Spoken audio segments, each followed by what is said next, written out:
Half होने वाला है।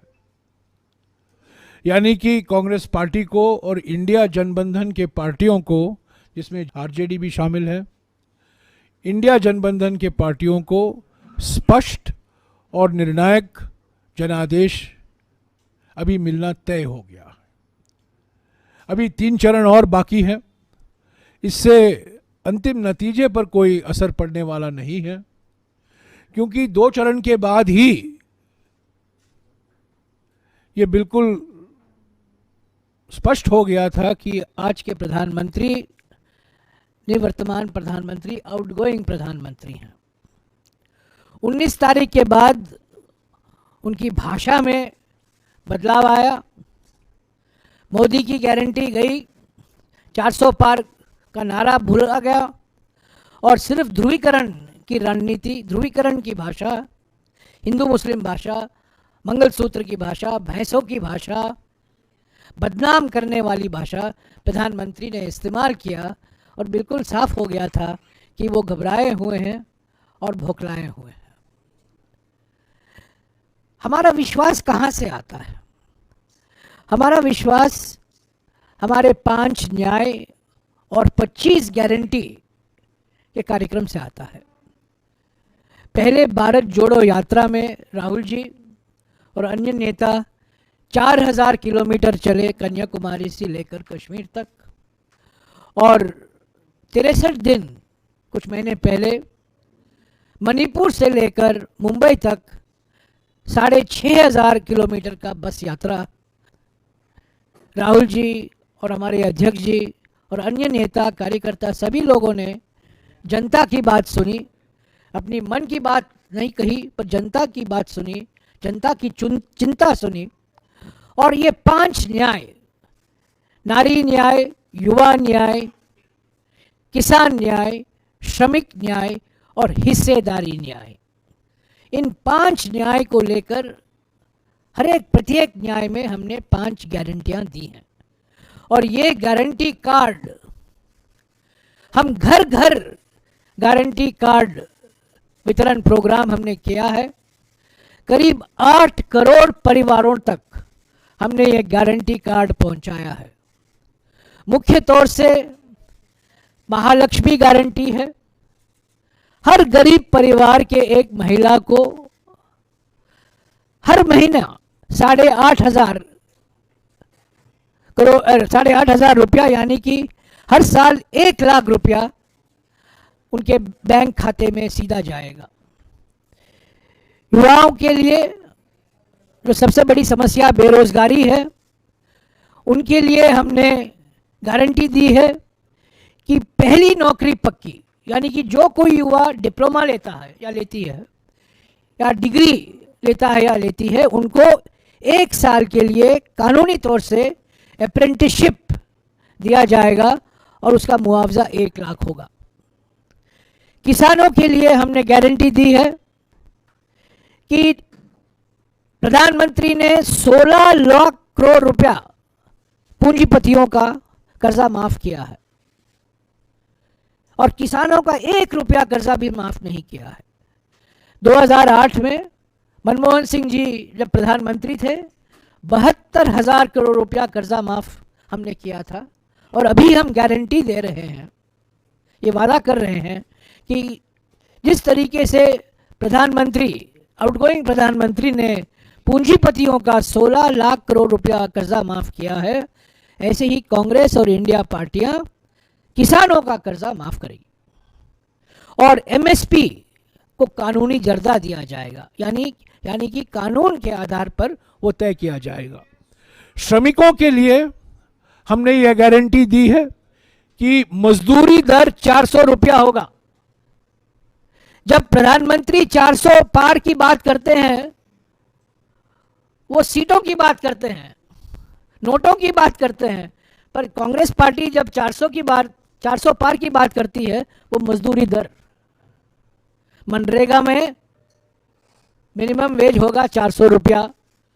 अलग अलग जो आज कुछ ऐसे जगह हैं जहां मजदूरी दर 250 रुपया है, कहीं 200 रुपया है, कहीं ₹275 है, हम लोग 400 वादा कर रहे हैं कि ₹400 मिनिमम वेज होगा, न्यूनतम मजदूरी दर होगा। और हिस्सेदारी न्याय को लेकर हमने ये गारंटी दी है कि सामाजिक, आर्थिक, जाति जनगणना कराया जाएगा और कास्ट सेंसस हम कराएंगे। ये 2011 में करवाया गया था जब मैं खुद ग्रामीण विकास मंत्री था, पर उसके नतीजे प्रकाशित नहीं हो पाए, मोदी सरकार ने उसको प्रकाशन नहीं किया। जाति की जनगणना के बारे में मैं कह रहा हूँ, तो इसको हम फिर से एक बार करवाएंगे और हर 10 साल इसको करवाना ज़रूरी है। तीसरी बात जो मैं कहूँगा कि मैंने पहले ही जिक्र किया है कि प्रधानमंत्री घबराए हुए हैं, उनकी भाषा में परेशानी दिखाई दे रही है और पहले से वो एक झूठ की महामारी उन्होंने फैलाया है। रोज कुछ ना कुछ नया झूठ जनता के सामने बोलते हैं और आज भी कहा है, कल कहा है, आज सभी अखबारों में छपा है कि मैंने कभी हिंदू मुस्लिम की बात नहीं की है, मैंने कभी ध्रुवीकरण की राजनीति नहीं की है। इससे और बड़ा झूठ हो ही नहीं सकता, क्योंकि 19 तारीख से जिस तरीके से कांग्रेस घोषणा पत्र पर आरोप लगाया कि ये मुस्लिम लीग का घोषणा पत्र है, बाद में मंगलसूत्र की उन्होंने बात की, बाद में उन्होंने धन वितरण की बात की जो हमारे न्याय पत्र में शामिल ही नहीं है, और हमेशा ये बोलते रहे इस भाषा में ताकि ध्रुवीकरण को प्रोत्साहन मिले, ध्रुवीकरण को ऑक्सीजन मिले। और आज कह रहे हैं कि मैं इस राजनीति में विश्वास नहीं रखता हूं। ऐसे प्रधानमंत्री पर कोई भी विश्वास नहीं रख सकता। तो मैं प्रधानमंत्री से 4 सीधे सवाल पूछना चाहता हूं जो इस चुनाव में बहुत महत्व रखते हैं। पहला सवाल यह है, राहुल जी बार बार अलग अलग राज्यों में जा रहे हैं और इस किताब को दिखा रहे हैं। यह किताब भारत का संविधान है, ये दिखा रहे हैं, the constitution of India, Bharat का संविधान। और हमारी लड़ाई इस चुनाव में इसको सुरक्षित रखने के लिए है। पार का असली माने यह है कि हमें अधिकार दो, प्रधानमंत्री कह रहे हैं और उनके सलाहकार कह रहे हैं, उनके उम्मीदवार कह रहे हैं, उनके सांसद कह रहे हैं कि हमें 400 पार कराओ ताकि हम नया संविधान बनाएं। बाबा साहब अंबेडकर के संविधान को हम हटाकर नया संविधान लाएं। मेरा सवाल प्रधानमंत्री से यह है कि जब ये संविधान अपनाया गया, मसौदा अपनाया गया, 26 नवंबर 1949 को संविधान सभा में आरएसएस की एक प्रकाशन ऑर्गेनाइजर में एक लेख आया जिसमें लिखा था कि यह संविधान में भारतीयता नहीं दिखाई देती है क्योंकि यह मनुवादी आदर्शों पर आधारित नहीं है, इनमें मनुवादी मूल्यों से प्रेरणा नहीं लिया गया है। यह आरएसएस का लेख है, ऑर्गेनाइजर का लेख है, 1949 का लेख है जब यह संविधान का मसौदा अपनाया गया। तो क्या आपकी विचारधारा जो 70 साल से इस संविधान की आलोचना कर रही है, मोहन भागवत ने खुद कहा था 3 साल पहले कि हम संविधान बदलना चाहते हैं, और संविधान इसीलिए बदलना चाहते हैं कि क्योंकि वो आरक्षण के खिलाफ हैं। तो मेरा दूसरा सवाल प्रधानमंत्री से ये है, क्यों आप जातीय जनगणना कराने से भाग रहे हैं? बिहार में तो आपके सहयोगी नीतीश कुमार जी ने करवाया है, पार्लियामेंट में बहस के बाद 2011 में जातीय जनगणना कराया गया था, आपने अपनी चुप्पी क्यों नहीं तोड़ी है? 5 फरवरी 2024 को यही HEC के कैंपस में राहुल जी ने एक भाषण दिया था भारत जोड़ो न्याय यात्रा के समय, और उन्होंने कहा था कि हम जाति जनगणना कराएंगे, सामाजिक आर्थिक जाति जनगणना जरूर करवाएंगे। तो मेरा सवाल प्रधानमंत्री से दूसरा ये है, पहला सवाल तो ये है क्या आपकी विचारधारा इस संविधान को मानती है कि नहीं, और दूसरा सवाल ये है कि कास्ट सेंसस से आप क्यों भाग रहे हैं? आपने एक शब्द नहीं कहा है कि आप कास्ट सेंसस करवाएंगे कि नहीं। तीसरा सवाल यह है प्रधानमंत्री से, और यह सीधा सवाल है उनसे, गोल मोल करके सवाल नहीं है, यह सीधा सवाल है। 1992 में सुप्रीम कोर्ट ने कहा था कि आरक्षण की सीमा अनुसूचित जाति, अनुसूचित जनजाति और पिछड़े वर्गों के लिए 50% की सीमा होना जरूरी है, यानी कि दलित, आदिवासी और ओबीसी के लिए 50% सीमा होना जरूरी है। उसी सभा में HEC के मैदान में राहुल जी ने कहा था कि कांग्रेस और इंडिया गठबंधन जनबंधन इस 50% सीमा को हटाएगी, उसको बढ़ाएगी। क्या प्रधानमंत्री इसके पक्ष में हैं? क्या इसके खिलाफ हैं? इस मुद्दे पर चुप क्यों हैं? क्योंकि अगर आप देखेंगे जनगणना करवाएंगे तो दलित, आदिवासी और पिछड़े वर्गों की संख्या जब गिनती होगी वो 50% से ऊपर होगा, पर पूरी हक मिलने के लिए 50% की सीमा आ जाता है रास्ते में। तो इसलिए हमने वादा किया है, हमारे गारंटी में भी हमने कहा है कि हम इस 50% सीमा को हटाएंगे, इसको बढ़ाएंगे, पर इस पर प्रधानमंत्री ने कुछ कहा नहीं है। इस संविधान में 9वीं सूची में तमिलनाडु का कानून एकमात्र कानून है जिसको इस संविधान सुरक्षित रखता है, और तमिलनाडु में आरक्षण शेड्यूल कास्ट, शेड्यूल ट्राइब और ओबीसी के लिए 69% है। वो 50% की सीमा का उल्लंघन है, पर क्योंकि वो कानून 9वीं सूची में शामिल किया गया था 1994 में, जब हमारी कांग्रेस के प्रधानमंत्री नरसिम्हा राव जी थे, वो उसको ये कॉन्स्टिट्यूशन, ये संविधान सुरक्षित रखता है।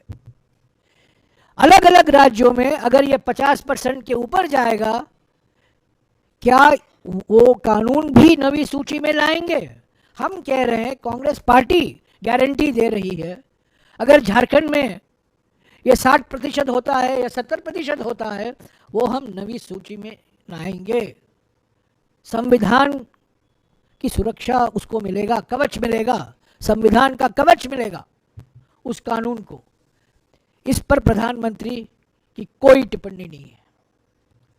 और चौथा सवाल प्रधानमंत्री से यह है कि क्या यह सच नहीं है कि पिछले 10 साल में आपने सभी कानूनों में संशोधन लाया है जो कानून बनाए गए थे आदिवासियों के लिए, दलितों के लिए सुरक्षित रखने के लिए। वन अधिकार अधिनियम 2006 को कमजोर किया गया है, वन संरक्षण कानून 1980 को कमजोर किया गया है,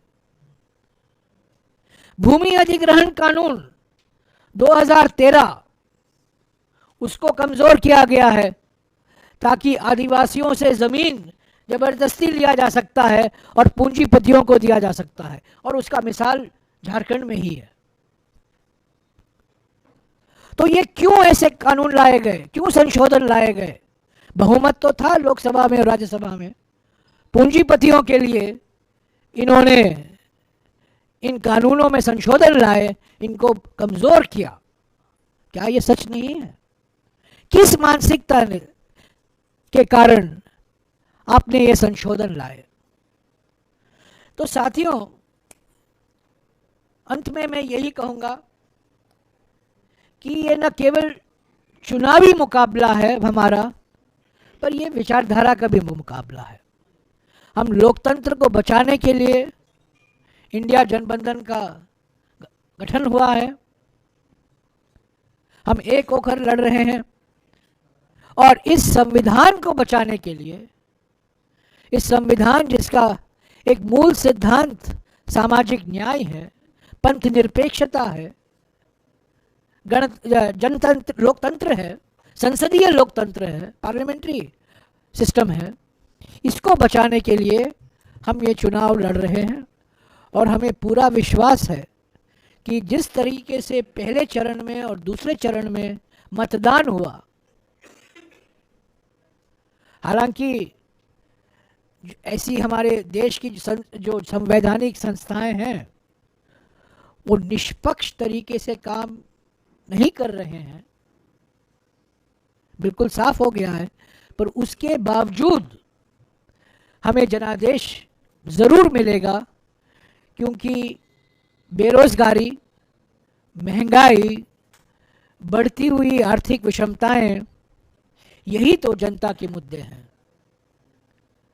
किसान न्याय, श्रमिक न्याय, हिस्सेदारी न्याय, युवा न्याय और नारी न्याय को लेकर जो हम चुनाव प्रचार कर रहे हैं, वो जनता में हर एक वर्ग को पहुंच चुका है वो संदेशा। और 10 साल अन्याय काल 2014 के बाद 2024 तक जो लोगों का अनुभव रहा है, मैं समझता हूं कि लोग समझ गए हैं, भारत के जनता समझ गई है कि बदलाव और परिवर्तन का समय आ गया है। और इसी वजह से हम विश्वास के साथ कह सकते हैं कि ये अभी जल्द ही अपने पद से हटने वाले प्रधानमंत्री हैं और हमें 4 तारीख के बाद इस झूठ के महामारी से हमें मुक्ति मिलने वाला है। शुक्रिया। एक सवाल करके पूछेगा। कहाँ हैं आप? हाँ, सबका जीत है। बोलिए।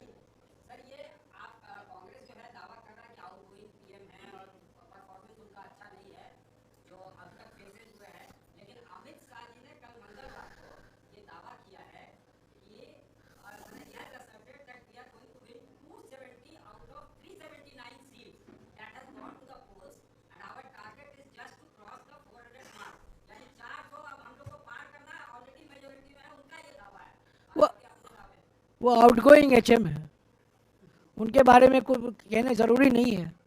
वो आउटगोइंग होम मिनिस्टर हैं। जब आउटगोइंग प्राइम मिनिस्टर तय है तो आउटगोइंग होम मिनिस्टर भी तय है। प्रधानमंत्री ने कहा है कि यूपी में कांग्रेस का खाता भी नहीं खुलेगा। क्या कहा उन्होंने? यूपी में खाता भी नहीं खुलेगा। अभी देखते जाइए यूपी में क्या होगा, इंडिया गठबंधन क्या कैसा प्रदर्शन होगा, आप देखते जाइएगा।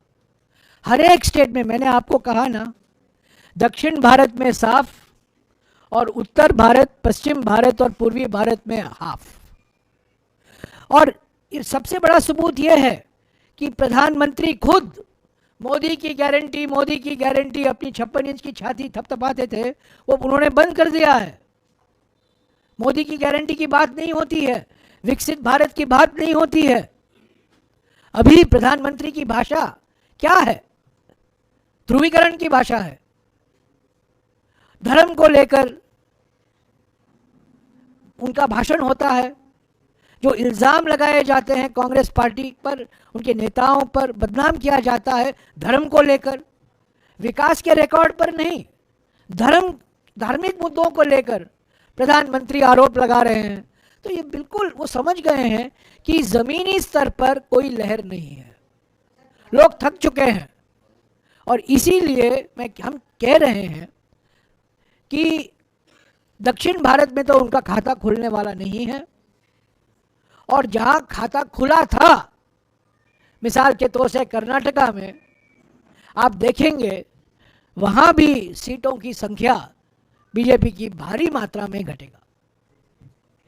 प्रधानमंत्री पूरे देश में, मैं नवीन पूरे देश में प्रधानमंत्री जहां भी अपनी सभा कर रहे हैं वहां पर एक आरोप कांग्रेस पार्टी पर लगा रहे हैं कि झारखंड में नोटों का पहाड़ मिल रहा है। तो इस आरोप से आप लोग कैसे बचेंगे? अरे प्रधानमंत्री का सबसे गंभीर आरोप अब तक ये रहा है कि टेम्पो लेकर बोरी बोरी में अडानी और अंबानी कांग्रेस पार्टी को काला धन दे रहे हैं। यही तो प्रधानमंत्री ने कहा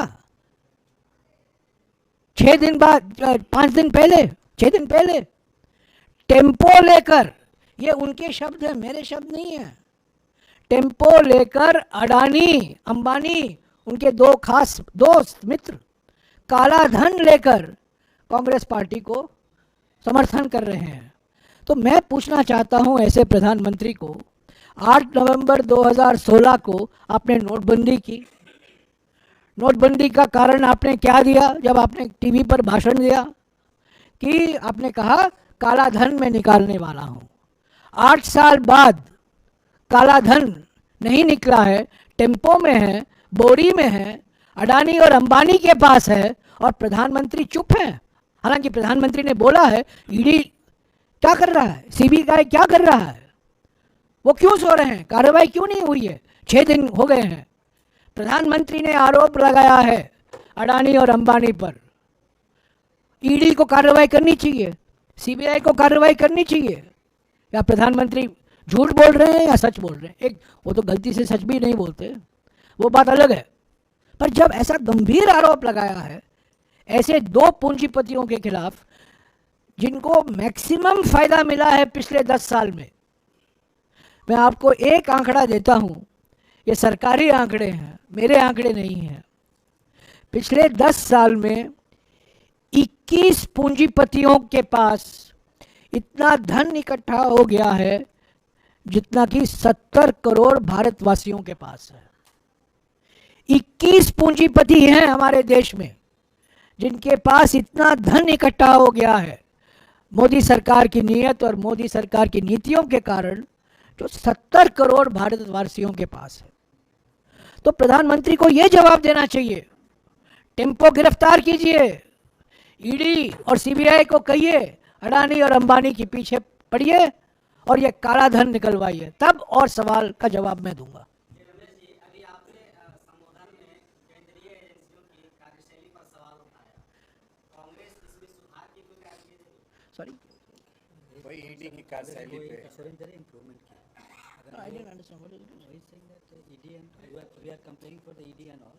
He's saying कि अगर कांग्रेस आएगी तो will improve the ईडी और सीबीआई के बारे में आप बोल रहे हैं। केंद्रीय एजेंसियों पर काम तो ईडी सीबीआई और रिपोर्ट आए हैं। भयंकर दुरुपयोग हुआ है पिछले कुछ 5-6 सालों में, और दुरुपयोग हुआ है क्योंकि कानून में संशोधन लाए गए थे मोदी सरकार के समय, जो अधिकारियों को ऐसे अधिकार दिए गए थे, कानूनी अधिकार दिए गए थे, तो कोई कुछ भी कार्रवाई हो सकती है। और इनकी प्रतिशोध की राजनीति, उत्पीड़न की राजनीति ईडी और सीबीआई द्वारा ये पूरा कर रहे हैं। हमने हमारे न्याय पत्र में लिखा है, मैनिफेस्टो में लिखा है कि जो ऐसे हमारे कानून में संशोधन किए गए थे, ईडी के कानून में, सीबीआई के कानून में, इनकम टैक्स के कानून में, जो ये भयंकर अधिकार जो अफसर हैं उनके हाथ में दिया जाता है, कोई चेक एंड बैलेंस नहीं है, इसको हम इसकी समीक्षा करेंगे और इस पर हम पुनर्विचार करेंगे। इसमें कोई 2 राय नहीं हो सकती। हम ईडीआई, सीबीआई और इनकम टैक्स, इन एजेंसियों को स्वतंत्र रूप से काम करना जरूरी है, निष्पक्ष तरीके से। जहां सबूत है आप कार्रवाई कीजिए, ऐसा नहीं कि वो राजनीतिक इशारे पर काम करें, अभी जो हो रहा है। और मैं मिसाल देता हूं, 2 मुख्यमंत्री जेल में हैं, 2 मुख्यमंत्री गिरफ्तार हुए हैं, एक को तो बेल मिला है, 2 मुख्यमंत्री जेल में गए हैं, ईडी ने जेल भिजवाया है, और ये 2 पूंजीपति टेम्पो लेकर कांग्रेस पार्टी के ऑफिस आ रहे हैं और उनके खिलाफ कुछ कार्रवाई नहीं होती है। इससे और बड़ा कोई राजनीतिकरण नहीं का मिसाल मुझे याद नहीं आया।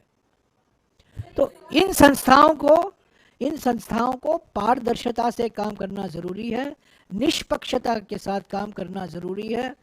राजनीति की राजनीतिक नेता होने के नाते आपसे जानना चाहेंगे, जिस तरीके से बीजेपी मंगलसूत्र की बात करती है, जिस तरीके से बीजेपी संपत्ति के बंटवारे की बात करती है, जिस तरीके से बीजेपी भैंस की बात करती है, क्या आप मानते हैं कि इस तरह के जो आरोप होते हैं वो कांग्रेस के जो बेसिक प्रचार है, जो मुद्दे लोगों तक पहुंचाने चाहिए, उससे ज्यादा समय कांग्रेस को सफाई देने में लग जाता है, डिस्ट्रैक्शन आता है? नहीं, हमारे कोई डिस्ट्रैक्शन नहीं है। हालांकि प्रधानमंत्री खूब प्रयास कर रहे हैं रोज ध्यान हटाने के लिए, पर हमारा गारंटी कार्ड वितरण जो प्रोग्राम है 8 करोड़ परिवारों तक पहुंचाना, वो चल रहा है। और अगर आप हमारे कांग्रेस अध्यक्ष के भाषण सुने या राहुल जी के भाषण सुने या प्रियंका जी के भाषण सुने और जो नेता प्रचार के लिए जाते हैं, वो हम बैकफुट में नहीं है, कोई डिफेंसिव नहीं है। हम लोग, हमारा एजेंडा है, हमारा एक सकारात्मक एजेंडा है। 5 न्याय 25 गारंटी, किसान, श्रमिक, युवा, महिला और हिस्सेदारी, यही तो हमारे 5 मुद्दे हैं। और इससे बात शुरू की है। आपने विरासत कर के बारे में इन्होंने कहा और हम पर आरोप लगाया कि हम धन पुनर्वितरण की बात कर रहे हैं हमारे न्याय पत्र में। कहाँ जिक्र है? 80 पेज में एक शब्द नहीं है धन पुनर्वितरण का, वेल्थ रीडिस्ट्रीब्यूशन का। हमने यही कहा है कि बढ़ती हुई आर्थिक विषमताएं एक गंभीर मसला है, इस पर विचार करने की ज़रूरत है। और जब विकास होता है, तेजी से विकास होता है, उसका फायदा सभी वर्गों को पहुंचना चाहिए एक समावेशी ढंग से। ऐसा नहीं होना चाहिए कि कुछ ही ऐसे लोग हैं, पूंजीपति हैं या उद्योगपति हैं, जिनको सारा फायदा मिलता है और कीमत चुकाते हैं करोड़ों लोग। ऐसा नहीं होना चाहिए। यही हमने कहा है हमारे न्याय पत्र में। तो बेफिक्र रहिए, हमारा चुनाव प्रचार हमारे मुद्दों पर लड़ा जा रहा है। प्रधानमंत्री एक दूसरे क्रिकेट पिच को तैयार करने में लगे हुए हैं 19 तारीख से। हम उस पिच पे क्रिकेट नहीं खेल रहे हैं। उस क्रिकेट पिच सांप्रदायिक पिच है और सिर्फ सांप्रदायिक या धर्म से लेकर मुद्दे वो उठा रहे हैं। जब हमें जवाब देना पड़ता है हम देते हैं, पर हमारा चुनाव अभियान हमारे मुद्दों पर हम कर रहे हैं, उनके मुद्दों। हालांकि वो हमारे मुद्दों पर अभी लड़ रहे हैं और हमारे न्याय पत्र को सबसे ज्यादा पब्लिसिटी देने वाले प्रधानमंत्री निकले। हमारे डाउनलोड 5 लाख हमारे न्याय पत्र डाउनलोड हुए हैं 19 तारीख के बाद। जब प्रधानमंत्री ने इसका जिक्र किया, 5 लाख कभी भी नहीं हुआ है 70-75 साल में कि एक पॉलिटिकल पार्टी की घोषणा पत्र ने 5 लाख लोगों ने पढ़ा होगा। तो एजेंडा हमारा है। एजेंडा बेरोजगारी का है, महंगाई का है, आर्थिक विषमताओं का है, श्रमिकों का है, किसान कर्जा माफी का है, कास्ट सेंसस का है, 50% सीमा का है। प्रधानमंत्री इस पर कुछ नहीं बोल रहे हैं, कुछ नहीं बोल रहे हैं, अपने इंटरव्यू में भी नहीं बोल रहे हैं और अपने भाषणों में भी नहीं बोल रहे हैं।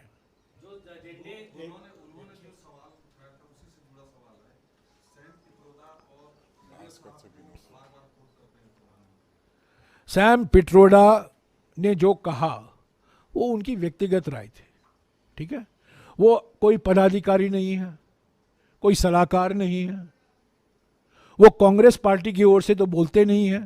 उन्होंने कुछ कहा और तोड़ मरोड़ फुड़ कर करके ध्यान हटाने के लिए ये विरासत कर की बात की। और मैंने उसी वक्त मैंने कहा था कि एस्टेट ड्यूटी हटाने वाले प्रधानमंत्री राजीव गांधी थे।